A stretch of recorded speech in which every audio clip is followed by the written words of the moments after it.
ನಮಸ್ಕಾರ ವೀಕ್ಷಕರೇ. ಈ ಕೃಷಿ ಮೇಳ 2024 ಕೃಷಿ ವಿಶ್ವವಿದ್ಯಾನಿಲಯದಿಂದ ಬೆಂಗಳೂರಿಂದ ತಮಗೆಲ್ಲರಿಗೂ ಸುಸ್ವಾಗತ. ನಮ್ಮ ಜೊತೆ ಇರೋದು ಈಗ ಲಕ್ಷ್ಮೇಶ್ ಅವರು ಹಾಸನ ಜಿಲ್ಲೆಯಿಂದ ತಾಲೂಕು ಮಟ್ಟದ ಅತ್ಯುತ್ತಮ ರೈತ ಪ್ರಶಸ್ತಿಯನ್ನು ಪಡ್ಕೊಂಡಿದ್ದಾರೆ. ಜಿಲ್ಲಾ ಮಟ್ಟದ ಅತ್ಯುತ್ತಮ ರೈತ ಪ್ರಶಸ್ತಿಯನ್ನು ಪಡ್ಕೊಂಡಿದ್ದಾರೆ. ಲಕ್ಷ್ಮೇಶ್ ಅವರೇ, ತಮ್ಮ ಟೈಮನ್ನು ಕೊಟ್ಬಿಟ್ಟು ಇಲ್ಲಿ ಅಮೂಲ್ಯವಾದ ಟೈಮನ್ನು ನಮಗೆ ಕೊಡ್ತಾ ಇದ್ದೀರಾ. ಸುಸ್ವಾಗತ ತಮಗೆ. ಅವಾರ್ಡನ್ನು, ಜಿಲ್ಲಾ ಮಟ್ಟದ ಅವಾರ್ಡನ್ನು ತಾವು ಪಡ್ಕೊಂಡಿದ್ದೀರಿ ಸರ್, ತುಂಬ ಅಭಿನಂದನೆಗಳು. ಸರ್, ತಮ್ಮ ಪಯಣದ ಬಗ್ಗೆ ಒಂದು ಎರಡು ಮಾತಲ್ಲಿ ನಮ್ಮ ವೀಕ್ಷಕರಿಗೆ ಹೇಳ್ತೀರಾ? ನನ್ನ ಪಯಣದ ಬಗ್ಗೆ ಹೇಳಬೇಕಂದ್ರೆ, ನಾನು ಒಬ್ಬ ಕೃಷಿ ಕುಟುಂಬದಿಂದನೇ ಬಂದವನು ಮೂಲತಃ. ನಾನು ಎಜುಕೇಷನ್ ಬಗ್ಗೆ ಅಷ್ಟೇನು ಇಂಟ್ರೆಸ್ಟ್ ತೋರಿಸ್ನಿಲ್ಲ. ಅದು ಕೆಲವೊಂದು ಕಾರಣಾಂತರಗಳಿಂದ ನನ್ನ ಮನೆ ಕೆಲವೊಂದು ಕಾರಣಾಂತರಗಳಿಂದ ನಾನು ಎಜುಕೇಷನ್ ಡಿಸ್ಕಂಟಿನ್ಯೂ ಮಾಡುವಂಥ ಪರಿಸ್ಥಿತಿ ಬಂತು. ಅದಾದಮೇಲೆ ನಮ್ಮ ತಂದೆಯವರು ಕೃಷಿ ಮಾಡ್ತಾಯಿದ್ರು. ಅದ್ರ ಜೊತೆಗೆ ನಾನು ಅವ್ರ ಜೊತೆನೇ ಮಾಡ್ಕೊತಾ ಬರ್ತಾಯಿದ್ದೆ. ಹಂಗಾಗಿ ಅದನ್ನು ಅದು ನನಗೆ ಮೊದಲೇ ಇದ್ದಿದ್ದರಿಂದ, ಕೃಷಿ ಅನುಭವ ಇದ್ದಿದ್ದರಿಂದ ನಾನು ಅದನ್ನು ಶುರು ಕೃಷಿ ಹಿನ್ನೆಲೆ ಇದ್ದಿದ್ದರಿಂದ ನಾನು ಅದನ್ನೇ ಮಾಡ್ಕೊತಾ ಬಂದೆ. ಅದಾದಮೇಲೆ ನಾನು ಈಗ ಎಲ್ಲ ನಾರ್ಮಲಾಗಿ ಮಾಮೂಲಿ ರಾಗಿ ಬೆಳೆಯೋರು, ಇಲ್ಲ ತೆಂಗಿನ ತೋಟ ಈ ಥರ ಮಾಡ್ತಾ ಇರೋರು.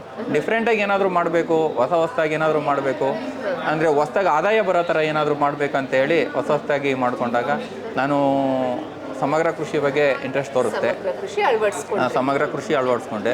ಸಮಗ್ರ ಕೃಷಿ ಅಂತ ಬಂದರೆ, ಈಗ ಒಬ್ಬ ರೈತ ಒಂದು ಚಿಕ್ಕ ಜಮೀನಿನಲ್ಲಿ ಏನಾದರೂ ಸಾಧನೆ ಮಾಡ್ಬೋದಾ? ಅಥವಾ ಈಗ ಕೆಲವರಿಗೆ ಒಂದು ಅರ್ಧ ಎಕರೆ ಜಮೀನು ಇರುತ್ತೆ, ಅಥವಾ 1 ಎಕರೆ ಇರುತ್ತೆ. ಈಗ 50 ಎಕರೆ ಇಟ್ಕೊಂಡ್ರೂ ಇರ್ತಾನೆ, ಅರ್ಧ ಎಕರೆ 20 ಗುಂಟೆ ಜಮೀನು ಇಟ್ಕೊಂಡ್ರೂ ಇರ್ತಾನೆ. ಆ 20 ಗುಂಟೆ ಜಾಗ ಇಟ್ಕೊಂಡ್ರೂ ಏನಾದರೂ ಅವನು ಸಾಧನೆ ಮಾಡ್ಬೋದಾ ಅನ್ನೋ ಒಂದಿದ್ರೆ ಒಂದು ಕಾನ್ಸೆಪ್ಟನ್ನು ನಾನು ಮಾಡ್ಕೊತ ಬಂದೆ. ನನ್ನ ಮನೆ ಹತ್ರ ಬಂದರೆ ಒಂದು 17 ಗುಂಟೆ ಜಾಗ ಅಷ್ಟೇ ಇರೋದು ನಂದು. ಆ 17 ಗುಂಟೆ ಜಾಗದಲ್ಲಿ ಏನಾದರೂ ಮಾಡ್ಬೋದಾ ಒಂದು ಸಾಧನೆ ಅನ್ನೋ ಒಂದು ದೃಷ್ಟಿಯಿಂದ ನಾನು ಒಂದು ಲೆಕ್ಕಾಚಾರ ಹಾಕ್ಕೊಂಡಾಗ ನಾನು ಸ್ವಲ್ಪ ಕೆಲವೊಂದು ನನಗೆ ಹೆಂಗೆ ಅಂದರೆ, ಈಗ ಎಲ್ಲರೂ ಇದು ಟೂರು ಪ್ರವಾಸ ಅಂತ ಹೋಗ್ತಾರೆ.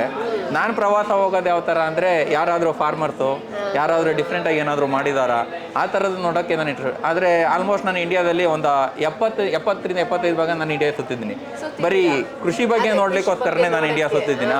ನಾನು ಟೂರಿಸಮ್ ಅಂದರೆ ಬೇರೆ ಪ್ರೇಕ್ಷಣೀಯ ಸ್ಥಳಗಳು ನೋಡೋಕ್ಕೆ ಯಾವುದೂ ಹೋಗಿಲ್ಲ ನಾನು. ಬರೀ ಕೃಷಿ ಬಗ್ಗೆ ಏನಾದರೂ ನನಗೆ ಸಿಗುತ್ತಾ ಅಂತ.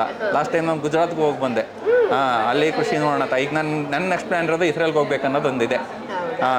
ಹಂಗಾಗಿ ನಾನು ಮಾಡ್ಕೊಂಡು ಒಂದು 17 ಗುಂಟೆ ಜಾಗದಲ್ಲಿ ಏನಾದರೂ ಮಾಡ್ಬೋದಾ ಅಂತ.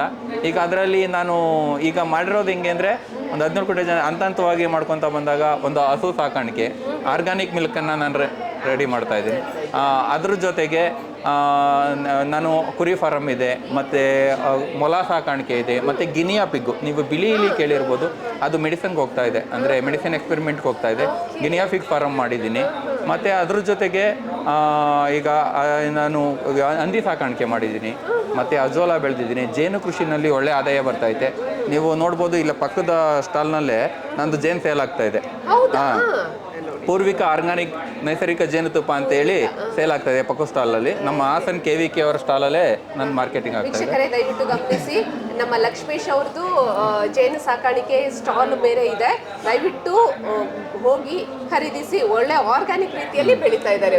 ಅದರಲ್ಲಿ ನಮ್ಮ ಕೃಷಿ ವಿಜ್ಞಾನ ಕೇಂದ್ರ ಹಾಸನ ಏನಿದೆ, KVK ಅವರ ಒಂದು ಮಾರ್ಗದರ್ಶನದಲ್ಲಿ ನಾನು ಮಾಡಿದ್ದೀನಿ.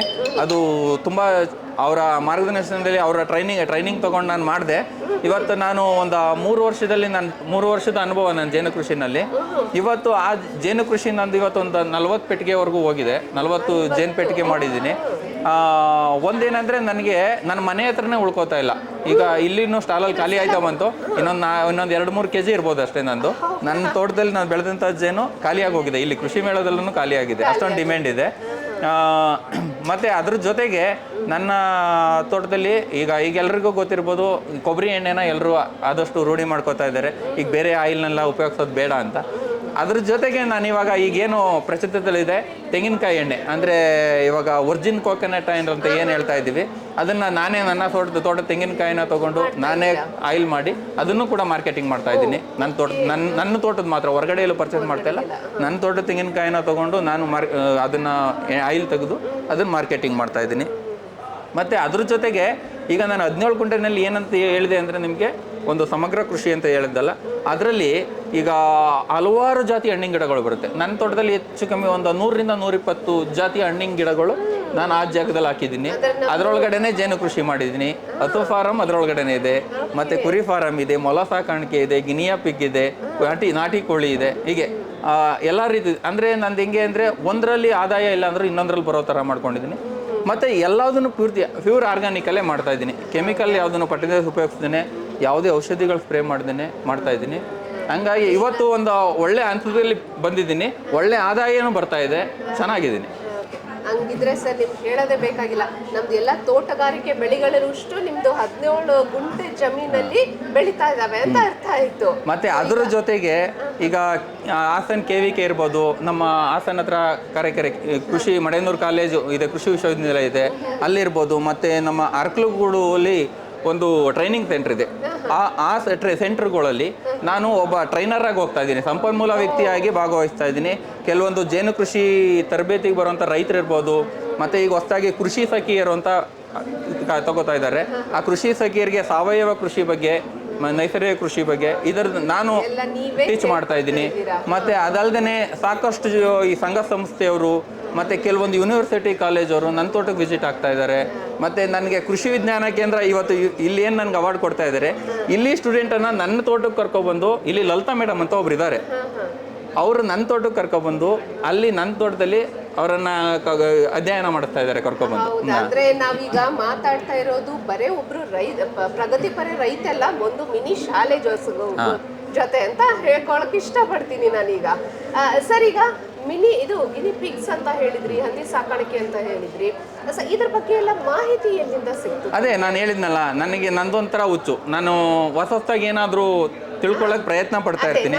ಹೊಸದಾಗಿ ಯಾಕೆಂದ್ರೆ ಇಲ್ಲಿ ಹಂದಿಗಳ ಸಾಕಾಣಿಕೆ ಅಷ್ಟೊಂದು ಮೂಡಿ ಬರ್ತಾ ಇಲ್ಲ, ಬಟ್ ನೀವ್ ಮಾಡಿದಿರಾ ರಿಸ್ಕ್ ತಗೊಂಡು.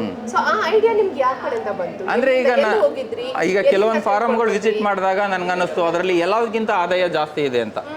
ಹಂಗಾಗಿ ಅದನ್ನು ಒಂದು ಪಾರ್ಟ್ ಆಗಿ ಮಾಡ್ಕೊಂಡೆ. ಒಳ್ಳೆಯದು ಸರ್. ಇನ್ನು ಮುಂದೆ ಏನಾದರೂ ಫ್ಯೂಚರ್ ಪ್ಲಾನ್ಸ್, ಇನ್ನು ಏನೇನು ಟೆಕ್ನಾಲಜಿ? ಇಲ್ಲ, ಇನ್ನು ಹೊಸದಾಗಿ ಏನಾದರೂ ಮಾಡಬೇಕು, ಇನ್ನೂ ಏನಾದರೂ ಸಾಧನೆ ಮಾಡಬೇಕು. ನನಗೆ ಒಟ್ಟಲ್ಲಿ ನಾನು ದುಡಿಬೇಕು, ನಾನು ಕೃಷಿನಲ್ಲೇ ದುಡಿಬೇಕು ಅನ್ನೋದು ನನ್ನ ಒಂದು ಚಾಲೆಂಜ್. ಸರ್, ಒಳ್ಳೆಯದು ಸರ್, ತುಂಬ ಖುಷಿ ಆಯಿತು. ಈಗ ನಮ್ಮ ಜನರಿಗೆ, ಯುವಕರಿಗೆ, ಯುವತಿಯರಿಗೆ ಏನು ಹೇಳಕ್ಕೆ? ನಾನು ಯುವ ಜನಕ್ಕೆ ಏನು ಹೇಳೋದಂದ್ರೆ, ನಾನು ಇನ್ನು ಯುವ ಜನಾಂಗಕ್ಕೆ ಸೇರೋದು. ನಾನೇನಂತ ಅಂದರೆ ಒಂದು ಹೇಳೋದು ಏನಂದರೆ, ಯುವ ಜನಾಂಗಕ್ಕೆ ಇವತ್ತು ಕೃಷಿನಲ್ಲಿ ಆದಾಯ ಇಲ್ಲ ಅಂತ ಹೇಳ್ತಾರೆ. ಕೃಷಿ ಮಾಡಿದವರು ಹೇಳ್ತಾರೆ, ಕೃಷಿ ಮಾಡಿದವನು ಮನ್ಮಕ್ಳೆಲ್ಲ ಸಹಾಯ ಅಂತ ಏನೋ ಒಂದು ಗಾದೆ ಇದೆ, ಅದು ಹೇಳ್ತಾರೆ. ಇವತ್ತು ಕೃಷಿ ಕರೆಕ್ಟಾಗಿ ನಾವು ಪ್ಲ್ಯಾನಿಂಗ್ ಮಾಡಿಕೊಂಡು ಕೃಷಿನ ಮಾಡಿದ್ರೆ ತುಂಬ ಒಳ್ಳೆ ಮಟ್ಟದಲ್ಲಿ ಆದಾಯ ನಿರೀಕ್ಷೆ ಮಾಡ್ಬೋದು, ತುಂಬ ಚೆನ್ನಾಗಿರ್ಬೋದು. ಯಾವ IAS ಆಫೀಸರ್ಗೂ ಏನು ಕಮ್ಮಿ ಇರಲ್ಲ. ನಾವು ಕರೆಕ್ಟಾಗಿ ಕ್ರಮಬದ್ಧವಾಗಿ ಕೃಷಿ ಮಾಡಿದರೆ ಆತ್ಮನಿರ್ಭರವಾಗಿ ನಿಮ್ದು ಬೆಳೆನ ನೀವೇ ಬೆಳ್ಕೊಂಡು ಆರೋಗ್ಯವಾಗಿ ಇರಿ ಅಂತ ನಿಮ್ಮ ಹೇಳಿಕೆ ಅಂತ ಅನ್ಕೋತೀನಿ ಸರ್. ವೀಕ್ಷಕರೇ, ಲಕ್ಷ್ಮೀಶ್ ಅವರ ಜೊತೆ ಮಾತಾಡಿ ತುಂಬಾ ಖುಷಿ ಆಗ್ತಾ ಇದೆ ಸರ್. ತುಂಬಾ ಪ್ರೇರಣೆ ಕೊಟ್ಟಿದ್ದೀರಾ. ನಮ್ಮ ಯುವಕರು ನಿಮ್ಮ ಸಂದೇಶವನ್ನು ತಗೊಂಡು ತಮ್ಮ ಜೀವನದಲ್ಲಿ ಅಳವಡಿಸ್ಕೊಳ್ಳಿ ಅಂತ ನಾನು ಆಶಿಸ್ತಾ ಇಲ್ಲಿ ತಾವು ಬಂದ್ರಿ, ತಮ್ಮ ಅಮೂಲ್ಯವಾದ ಸಮಯವನ್ನು ಕೊಟ್ರಿ, ಹಾಗೂ ನಿಮ್ಮ ಪುರಸ್ಕಾರವನ್ನು ಸಿಗ್ತಾ ಇದೆ ನಿಮಗೆ. ತುಂಬಾ ಅಭಿನಂದನೆಗಳು ಸರ್, ಕೃಷಿ ವಿಶ್ವವಿದ್ಯಾಲಯದಿಂದ. Thank you so much. ಧನ್ಯವಾದಗಳು ಸರ್, ತುಂಬಾ ಖುಷಿ ಆಯ್ತು ಸರ್.